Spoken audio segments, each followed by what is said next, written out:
नमस्कार, मैं श्रेया और आप देख रहे हैं बातें यूपी की। मैं हाजिर हूं उत्तर प्रदेश की 10 बड़ी खबरों के साथ। उत्तर प्रदेश सरकार ने नगर निगमों के कार्यों का मूल्यांकन करने के लिए पहली बार म्युनिसिपल परफॉर्मेंस रैंकिंग प्रणाली शुरू की है।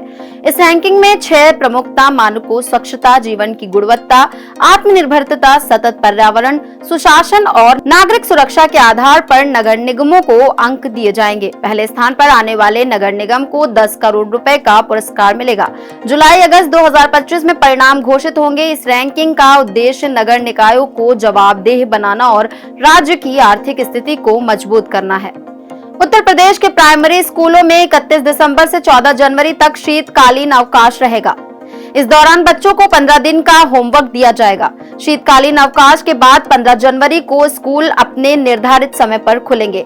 वहीं ठंड को देखते हुए मेरठ में 8वीं तक के स्कूल 30 और 31 दिसंबर को बंद किए गए हैं। पहाड़ों से बर्फीली हवाओं के चलते ठंड का प्रकोप बढ़ने की संभावना है और मौसम विभाग ने उत्तर भारत में अगले 3 दिनों तक घने कोहरे की संभावना जताई है। अब बढ़ते हैं अगली खबर की ओर। उत्तर प्रदेश सरकार ने नए साल पर सरकारी कर्मचारियों के लिए वर्दी भत्ते में वृद्धि की है। अब वाहन चालकों और अनुसेवकों को वर्दी खरीदने के लिए 680 रुपए के बजाय 1020 रुपए मिलेंगे। सर्दियों के वर्दी भत्ते को 1310 रुपए से बढ़ाकर 1965 रुपए किया गया है। वहीं जूता और छाता भत्ते में भी बढ़ोतरी की गई है। इसके अलावा रेनकोट भत्ता 750 रुपए और वर्दी धुलाई भत्ता भी बढ़ाकर 90 रुपए कर दिया गया है। सरकार ने ये कदम कर्मचारियों की सुविधा और सम्मान को ध्यान में रखते हुए उठाया है। उत्तर प्रदेश में बीते 2 दिन की बारिश के बाद शीतलहर और कोहरे का प्रभाव बढ़ गया है। मौसम विभाग ने प्रदेश के 55 जिलों में घने कोहरे का अलर्ट जारी किया है। आगामी 2 दिनों तक पश्चिमी हवाओं के प्रभाव से सर्दी बढ़ेगी और पारा गिर सकता है। लखनऊ में अधिकतम तापमान 20 डिग्री सेल्सियस और न्यूनतम तापमान 13 डिग्री सेल्सियस तक पहुंचने की संभावना है। बिजनौर सबसे ठंडा रहा, जहां न्यूनतम तापमान 9 डिग्री सेल्सियस दर्ज किया गया। विशेषज्ञों के अनुसार अगले 5 दिनों तक मौसम शुष्क रहेगा। इसी के साथ बढ़ते हैं अगली खबर की ओर। महाकुंभ 2025 में विदेशों से भी संतों का समागम होगा। विदेशों से लगभग 240 संस्थाओं को जमीन आवंटित की जाएगी, जिनमें Austria, Britain, Japan, Israel, Nepal और अमेरिका के संत शामिल हैं। अब तक 6000 संस्थाओं को जमीन मिल चुकी है और 10,000 संस्थाओं को जमीन देने की योजना है। 31 दिसंबर तक भूमि आवंटन पूरा होगा। महाकुंभ में ये संत शाही स्नान करेंगे और अपने भक्तों के साथ विभिन्न अखाड़ों में शामिल होंगे। ये आयोजन हिंदू धर्म के प्रचार और संस्कृति के विस्तार का महत्वपूर्ण अवसर बनेगा। गाजियाबाद में बायोडायवर्सिटी पार्क के निर्माण को यूपी सरकार से हरी झंडी मिल गई है, जिसमें जिले के पर्यटन को एक नई दिशा मिलेगी। ये पार्क 63 एकड़ में होगा और यहाँ 170 प्रजातियों के पौधे लगाए जाएंगे। पार्क का उद्देश्य न केवल मनोरंजन बल्कि अध्ययन को बढ़ावा देना भी होगा। साथ ही दुधेश्वर नाथ कॉरिडोर के निर्माण से मंदिर में श्रद्धालुओं की संख्या में वृद्धि होगी। इन विकास कार्यों से गाजियाबाद के प्रमुख पर्यटन स्थल जैसे दुधेश्वर नाथ मंदिर, सीकरी माता मंदिर और मुरादनगर गंगनहर में भी तेजी से विकास होगा। अब बढ़ते हैं अगली खबर की ओर। उत्तर प्रदेश सरकार स्पेन और जर्मनी में आयोजित होने वाले अंतर्राष्ट्रीय पर्यटन मेलों में प्रदेश के पर्यटन स्थलों का प्रचार करेंगे।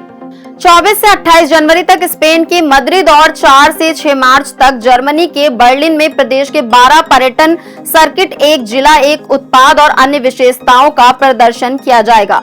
मेले में शॉर्ट फिल्मों के माध्यम से यूपी के ऐतिहासिक और सांस्कृतिक महत्व को दर्शाया जाएगा। पर्यटन मंत्री जयवीर सिंह ने बताया कि प्रदेश में पर्यटकों की संख्या लगातार बढ़ रही है और अब विदेशी बाजार पर फोकस किया जाएगा।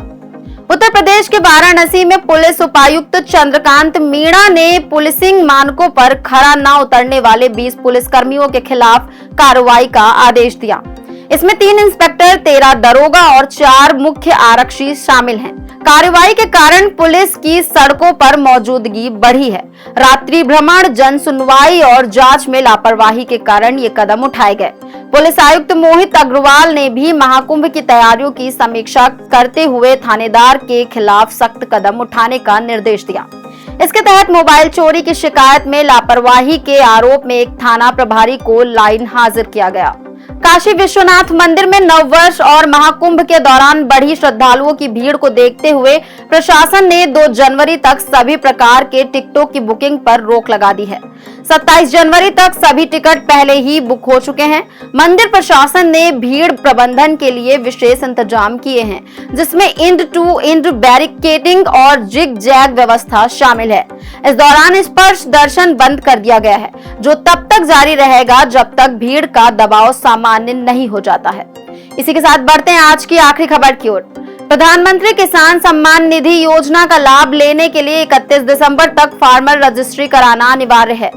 पंजीकरण agristack.gov.in farmer registry UP app या CSC केंद्र पर किया जा सकता है। पंजीकरण के लिए आधार कार्ड, आधार सीडेड मोबाइल नंबर और खतौनी जरूरी है। अधिकारियों ने किसानों से अपील की है कि वे कृषि पंचायत और राजस्व विभाग के सहयोग से समय पर पंजीकरण कराएं ताकि योजना का लाभ मिल सके। तो ये थी दिन भर की 10 बड़ी खबरें। ऐसी ही खबरों को देखने के लिए देखते रहें और करते रहें बातें यूपी की। धन्यवाद।